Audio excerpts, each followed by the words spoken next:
Isang malaking hakbang ginawa laban kay Pangulong Ferdinand Cuting Jr. matapos siyang sambahan ng kaso sa Korte Suprema. Ang naturang kaso ay kaugnay ng mga aligasyon ng katiwalian at pang-aabuso sa kapangyarihan. Ang mga nagsampa ng kaso ay umaasang magkakaroon ng hustisya at katarungan para sa mga Pilipino na umano'y naapektuhan ng mga maling gawain ng administrasyon. Ayon sa mga abogado ng nagsampa ng kaso, malakas ang kanilang ebidensya laban kay PBBM. Inilahad niya na mayroong mga dokumentong magpapatunay sa mga transaksyon na nagdudulot ng malaking pinsala sa kaban ng bayan. Sinabi rin nila na ito na ang tamang panahon para malaman ng sambayanan kung sino ang tunay na nagkasala at dapat managot sa batas. Sa kabila ng mga aligasyon, nananatiling matatag si Pangulong Cuting at iginiit na wala siyang kasalanan at handa siyang harapin ang mga akusasyon sa tamang proseso ng batas. Samantala, nagbigay ng reaksyon ang Malacanang at sinabing bahagi lamang ito ng pamumulitika ng mga kalaban ng administrasyon. Ayon sa pahayag ng kanilang tagapagsalita, isang uri ng paninira ang mga kasong isinampa at naniniwala silang magpapawalang sala si Pangulong Cuting sa huli. Habang nagpapatuloy ang kasong ito, asahan natin ang mainit na mga diskusyon at debate sa Senado at sa buong bansa. Patuloy na magbabantay ang ating mga mamamahayag upang maihatid ang pinakahuling balita ukol sa kasong ito. At yan nga ang balitang ating pagkakatutukan. Ngunit bago ang lahat, siguraduhin mag-subscribe at i-hit ang notification bell para sa patuloy na pagtutok sa mga sulyap ng bagong balita sa tunay na boses ng masa.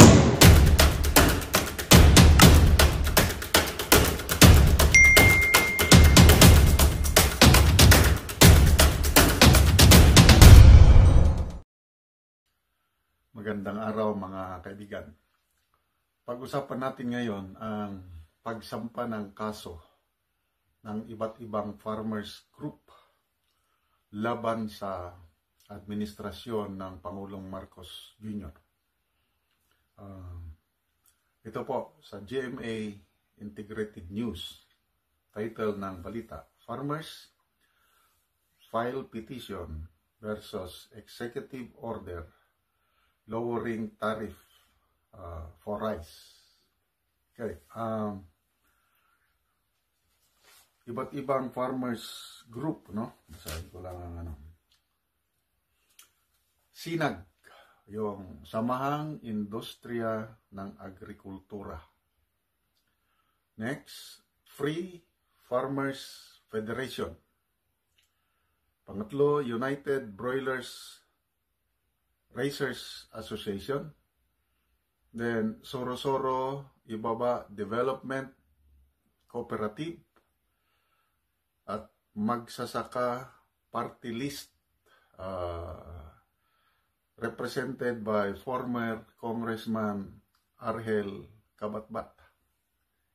Sila po ang nag-file ng petition sa Supreme Court asking the Supreme Court to issue a temporary restraining order and declare unconstitutional itong executive order na pinirmahan ni Executive Secretary Lucas Bersamin na starting 2024 up to 2028 ibaba ang buwis o taripa ng bigas from 35% to 15%.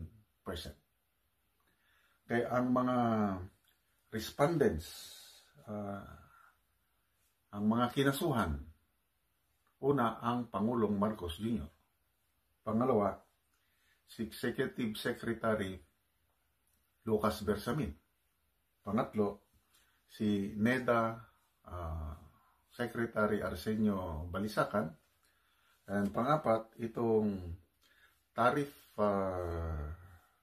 Commission head na si Marilo Mendoza. So ano ang basihan nitong mga petitioners na nag-file ng kaso ito? Number one, yung hindi sila nakonsulta. It's a violation of the Flexible Clause of Republic Act 10863 or Customs Modernization and Tariff Act. So, sa batas na ito, very clear ang requirements na bago ibaba ang taripa ng mga agricultural products, dapat konsultahin ang mga maapektuhang sectors, yung stakeholders. Di ba very basic na kung ikaw gobyerno ka at ang hangarin mo itulungan ang magsasaka, bago ka gagawa ng mga hakbang, kagaya itong pagbaba ng buwis ng imported rice, ay konsultahin mo muna sila. According to these petitioners, they were never consulted. Okay, kahapon, ang Senado nag-conduct ng hearing tungkol nito. Nandyan si Senator Amy Marcos, Senator Hontiveros, at iba pang member sa Committee on Agriculture. Kini-question nila yung proseso, paano na-approve yung pagbaba ng tarifa ng bigas without consulting the farmers. So, ang isang tinanong doon, itong commissioner ng Tariff Commission, yung Marilo Mendoza. Sabi ni Senator Amy, kailan kayo nagkaroon ng stakeholders consultations meeting tungkol sa 15% reduction ng rice tariff? It's not here, sabi niya. I cannot I cannot find it. Hawak-hawak ni Senator Amy yung minutes of meeting ng Tariff Commission noong March 20. Lumalabas, nagkaroon ng 3 hearings itong Tariff Commission. Una, September 15, 2023, October 23 last year, and pinaka-latest is March 20, 2024. Di may transcript ng meeting. So, dapat kung nagkonsulta sila sa mga farmers group, nakalagay doon. Wala. Hindi makita ni Senator Amy. Nasaan? Nasaan yung consultation nyo? Nakalagay yan sa batas na i-consult nyo ang mga farmers group. Nasaan? Wala. Wala. Kasi hindi talaga sila nag-consult. Grabe, no? Tapos ito, yung representative ng NEDA nagsalita. Sino na ba yung representative? Yusek ng NEDA, magkakaroon daw ng consultation. Kailan? After its implementation na itong si NEDA, Yusek Rosemary Edelion. Palusot, Your Honor, magkakandak po kami ng consultation every 4 months. Ano bang klaseng gobyerno tayo? Ang batas, sinasabi sa batas, bago mo ibaba o itaas ang tarifa ng bigas and other agricultural products, kasi hindi lang bigas ang na ipababa, kasama na ang mais, kasama ang manok, marami, basta talagang binabaan na ng gusto. So ang batas is konsulta. Baliktad. Ngayon na lang daw sila magkukonsulta after na ipatupad yung reduction. Grabe. Sabi ni Senator Hontiveros, if they're saying that there will be a review every 4 months, that's just a mitigation for an executive order we're questioning its process and impact to farmers and the rice tariffication law. Talagang baliktad itong style ng gobyerno natin ngayon na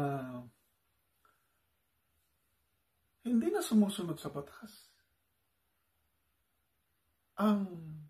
Hindi ko maintindihan, napakasimple man lang yung bago ibaba, edi tawagan mo sila. At nagkonsulta. Ayaw nila. Kahit ayaw, gusto namin. At least nagkonsulta. Ito ngayon, hindi man lang kinonsulta. Ano ba talaga ang pinagsisilbihan ng administrasyong ito? Ang mga farmers o ang mga importers? Yun ngayon ang nakakapagtaka. Basahin natin ang mga comments ng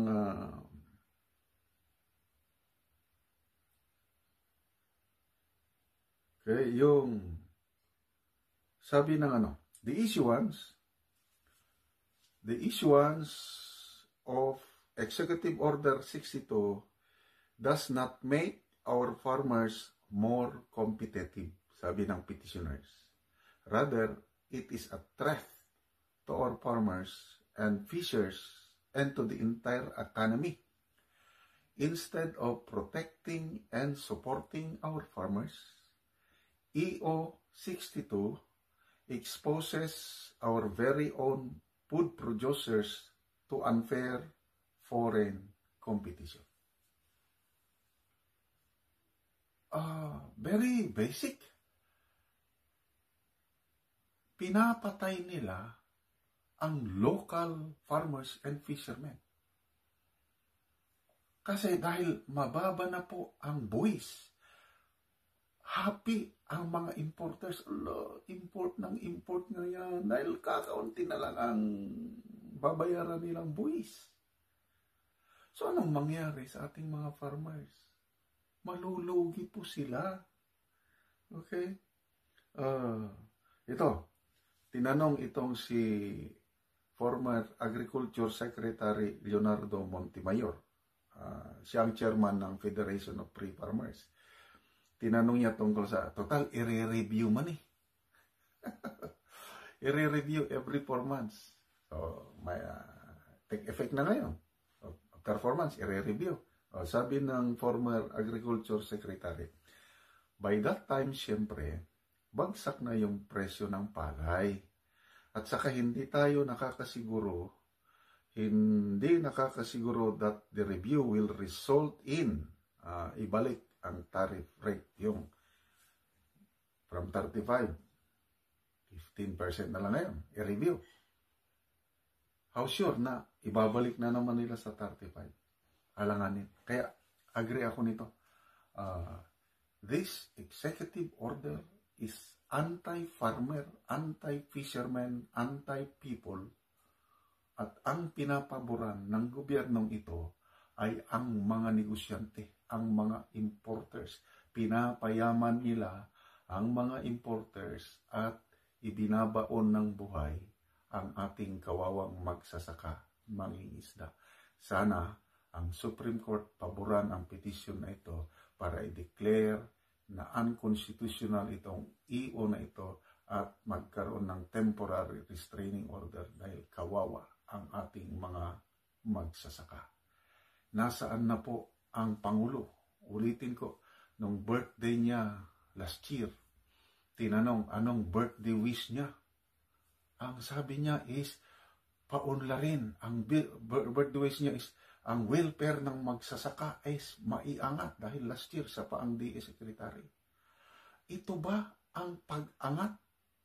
Ito ba ang desire ng isang presidente na kunuhay ang kanyang dream is paunlarin ang magsasaka?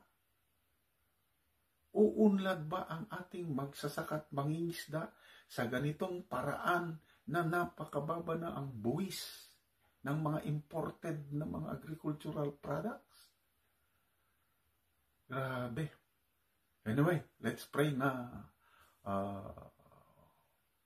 ang Supreme Court katigan itong mga petitioners at para itong mga importers na ito na payaman ng payaman, hindi sasamantalahin ang ating mga kawawang magsasaka at mangingisda. Handa umano niyang harapin. Nakatutok si Sandra Aguinaldo. 2 taon matapos ang termino ni dating Pangulong Rodrigo Duterte, sinampahan siya ng reklamong plunder o pandarambong ni dating Senador Antonio Trillanes IV.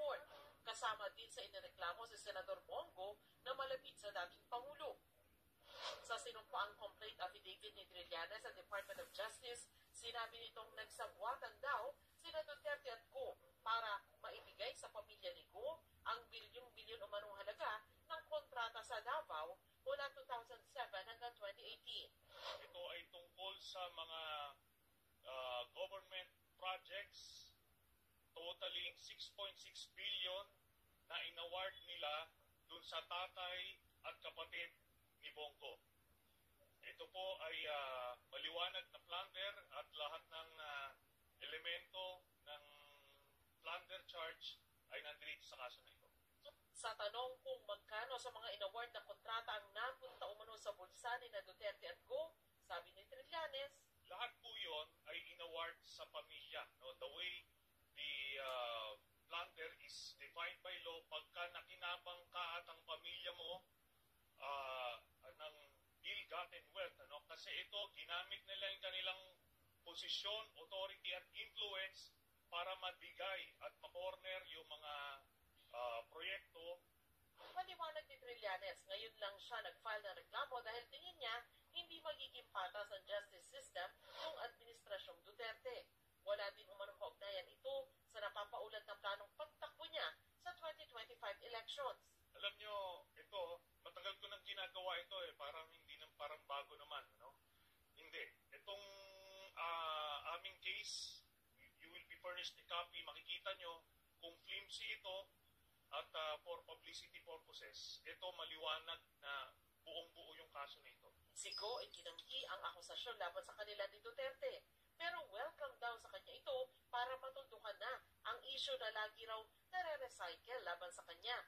Sabi pa ni Go, pwede naman itong tingnan ng Commission on Audit at magsampa ng kaukulang reklamo. Hindi pa raw siya isinisilang, meron ng negosyo ang kanyang pamilya. Sigurado raw siyang hindi siya nakinabang o ang kanyang pamilya sa pagiging taong gobyerno niya.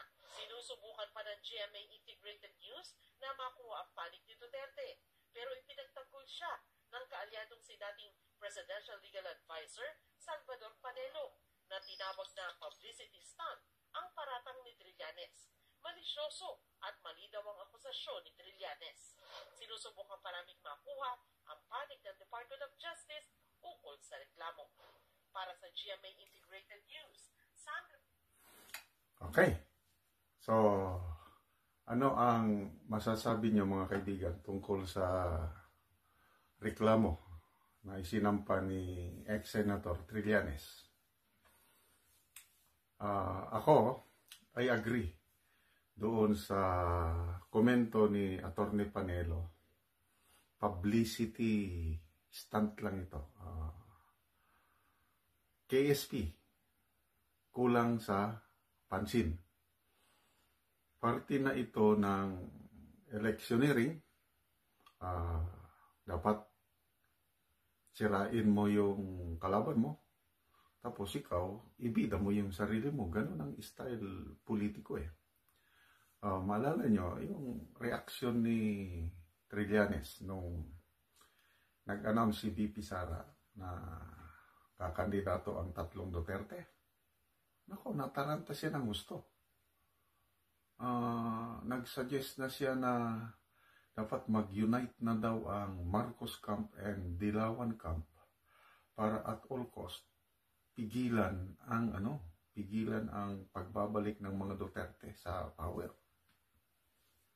Anong nangyari sa proposal ni Trillanes? Wala, naibasura. Umalma ang mga leaders ng Liberal Party. Senator Drilon, Senator Ontiveros, sino pa si ex-Senator De Lima. Wala, hindi pinansin. Pati ang kampo ng Marcos Jr., wala rin.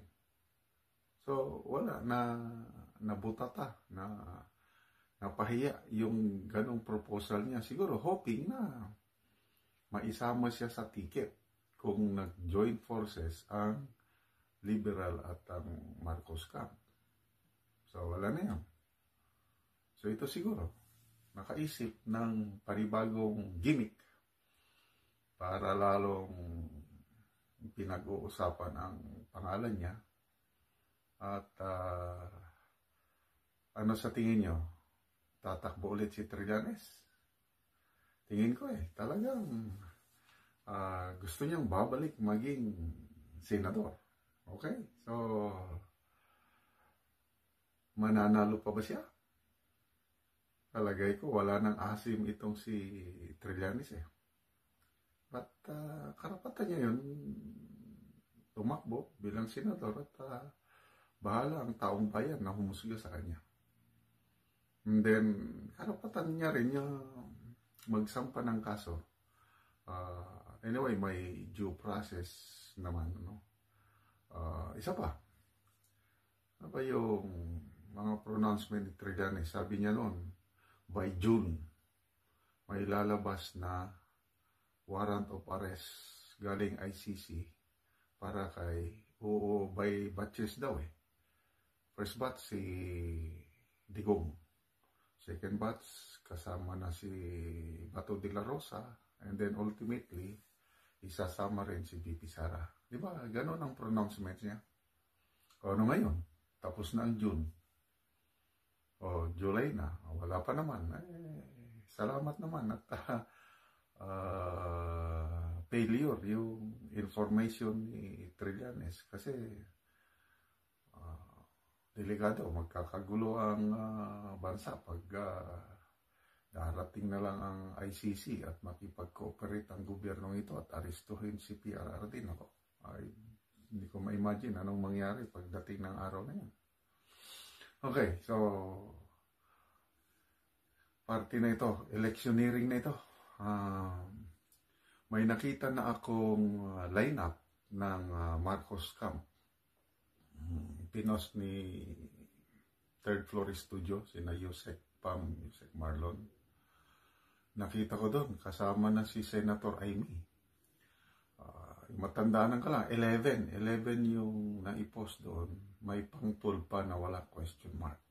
Okay, matandaan ko lang na kandidato ng Marcos camp ayon sa post na yun is Camille Villar, Amy Marcos, Revilla, Ping Lacson, Soto, Lito Lapid, Cayetano, Pia Cayetano.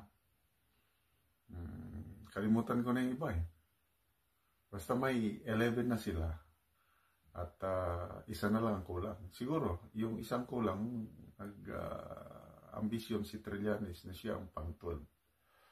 Okay, dito naman sa grupo ni BP Inday Sara, wala pang na-announce, wala pa tayo. Kailang, I hope tutuloy yung tatlong Duterte. Kasi kailangan natin itong Duterte brand of leadership. Duterte yung tatlo. Bongo. Ay, Senator Tolentino pala, wala na, bumalimbing na. Nandun na sa line-up ni Marcos Jr. Sige na lang, pabayaan na lang natin yun. So, ang naiwan na lang dito kay BP Sara, yung tatlong mag-ama. Duterte, Bongo, itong si Senator Bato. I hope ito, Attorney Vic Rodriguez.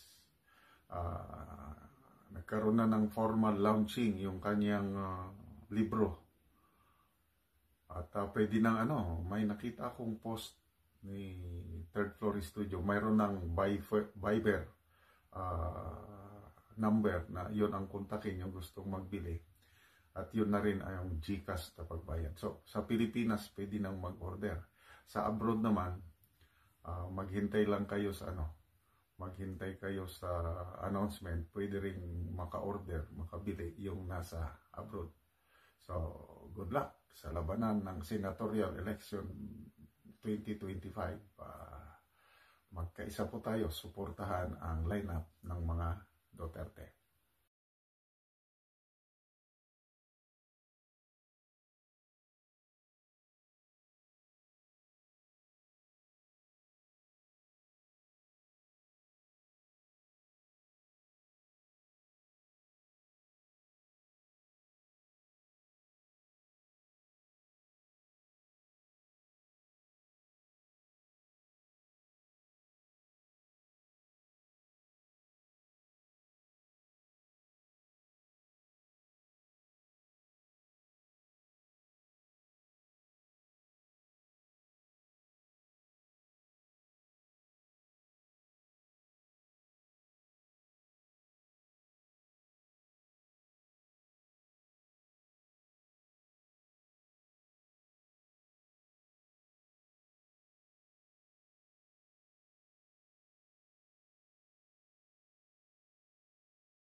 Magandang balita ang hatid namin sa inyo ngayong araw. Sa pagtatapos ng aming balitaan, nagbigay kami ng mga mahalagang impormasyon. Maraming salamat sa pagtutok at pagsuporta sa aming programa. Huwag kalimutang manatili sa mga susunod na araw para sa mga bagong balita at mga kwento na dapat nating abangan. Mula sa Boses ng Masa, magandang araw Pilipinas!